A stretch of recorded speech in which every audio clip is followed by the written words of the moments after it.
So when you're looking at this type of terrain, you know, normally all you notice is the rocks. But if you have a closer look, you can see there's somebody sitting here, hiding, using his perfect camouflage.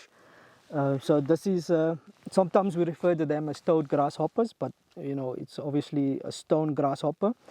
They don't have any real wings for flight, so they rely heavily on camouflage to survive in this environment.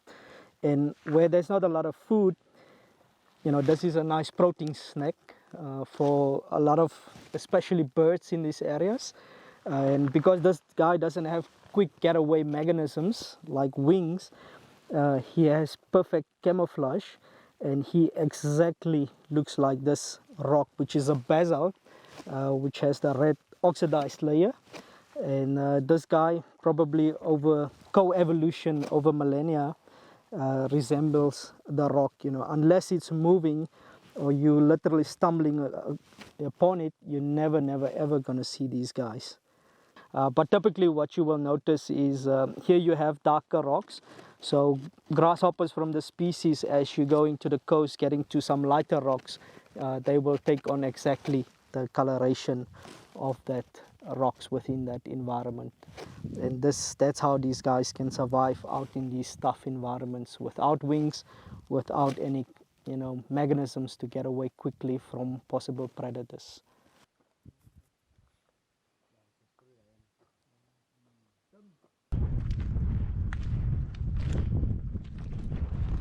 So while I was strolling around in this arid environment, looking a little bit closer in between the rocks, I spotted this little rock that looks a bit abnormal. Looking closer, I could see it's a juvenile ground agama. So this little guy is using camouflage to escape his predators. He's using cryptic coloration, that is basically blending with his surroundings so he doesn't fall prey to his predators. So in the animal kingdom you have different types of camouflage that animals use. So this is cryptic coloration. So the other one is aposematic coloration. That is a form where an animal will show bright colors to warn other animals that it is dangerous. An example would be a western barred spitting cobra, maybe some of the rubber frog species. Another form of coloration that animals use is Mullerian coloration. So basically that is where an animal that doesn't have toxins or that's not dangerous, they will mimic the color of a dangerous species. An example would be the female diadem butterfly, that basically she looks exactly like the African monarch, which is a toxic butterfly, but in actual fact she doesn't contain any toxins in her body. So this little guy, he's using cryptic coloration. These agamas, their typical diet would be insects. Some of the adults I've seen eating quite a bit of ants. Sometimes you would see them at the nests of specific ants and, you know, just having a feast. But in general, any type of small insect, that would be their main food source. So the major predators these guys will have, aerial predators, that would be smaller birds of prey. Ground predators can be snakes that can possibly take them. It's not unheard of for smaller, like jackals, so smaller ground predators to sometimes be opportunistic and take these guys, especially some of the adults, some of the smaller ones. So they face, you know, predation both on ground level and then both from the air. That's why you can see sometimes it's looking up into the sky, maybe watching if anything is coming from above to take it out.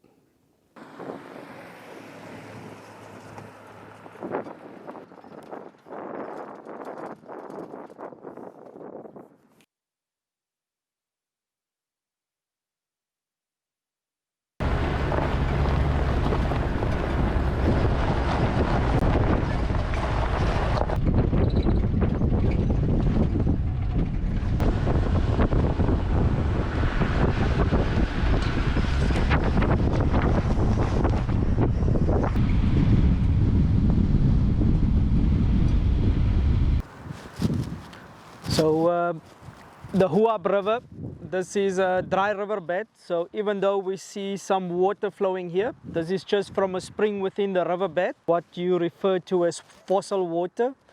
The spring starts a few hundred meters from where we are standing currently. Huab comes from the local Damara name, which basically means the river between narrow places.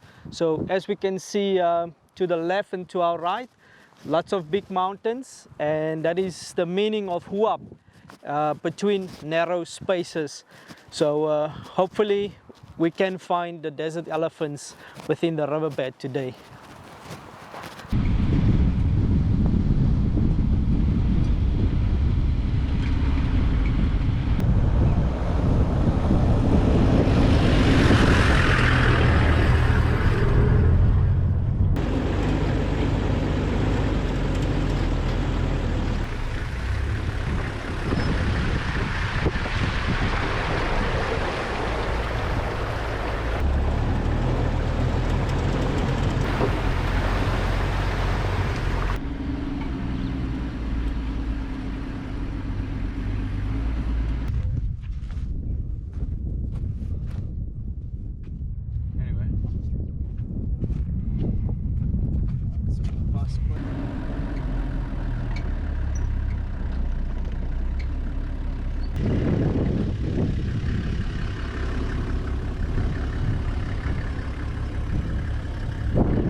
So we're very lucky to have found the desert elephants. As we know, they're very, very elusive creatures.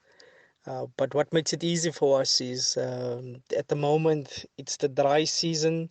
So we know looking in dry riverbeds that's going to be a pretty safe bet to find them. Because with desert elephants, they have a very distinct dry season range and then a wet season range. So typically in the drier periods and the dry season, they stay within the dry riverbeds, what we refer to as the linear oasis.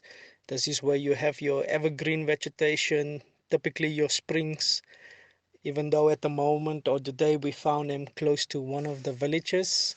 But that is just, any water source for them out here, if it's a village dam, if it's a natural spring, and that is the water point that they're going to use. And as we saw today with them moving through the village, they accept it. In the wet season, these areas are known for flash flooding. So the valleys will have beautiful new vegetation, the mountains will have fresh vegetation. That is if the rains came. And then this is where the elephants then typically move, is out into the valleys, into the mountains in the wetter parts of the season. In the dry season, then they will move back into the dry riverbeds. Desert elephants are known to go sometimes several days without water, especially where you have food and water sources very far apart. Then elephants might go several days going to favorite feeding sites without drinking, but then they still have a water deficit, and this is where their knowledge of the environment comes in, of the vegetation. So what we're seeing is one of the elephants just had a bit of poo there, but we can see the baby, he's quite interested. He's feeding a bit, so what he's doing is as he's feeding on the droppings, he's building up some of his bacteria, because at this stage they're mostly dependent on milk, but they're slowly starting to feed. So what he's getting from eating these droppings is the microbes and the microorganisms to digest that the plant materials that he's just about to start eating, as he's kind of going off the milk slowly and starting to feed more, because they eat a lot of woody material. They need those microflora to digest the plant material that they're eating, and that's what they're getting from the droppings. Behavior that's very well developed in the desert elephant is their ability to use metabolic water to cool down when they're far away from water sources and the heat stressed. So how this happen is, in the past people believe that elephants are able to suck water from the stomach, but what actually happens is they have a special pouch in the throat area called the pharyngeal pouch. So what happens is they actually regurgitate water from the stomach, from the digestive processes, which is called metabolic water. This metabolic water then comes up to the pharyngeal pouch. The elephants put the trunk down into the mouth. They suck up this water, and then they will spray the back of the ears, the neck, the head, and that is to cool down. In the desert elephants, this behavior is very well developed. Uh, in the different areas that I've guided, uh, I've only ever seen it in the desert elephants, but all elephants can do it. It's just the desert elephants regularly do it because they typically find themselves in very hot conditions, very far away from water, getting a little bit heat stressed, and they use this as a way of cooling down.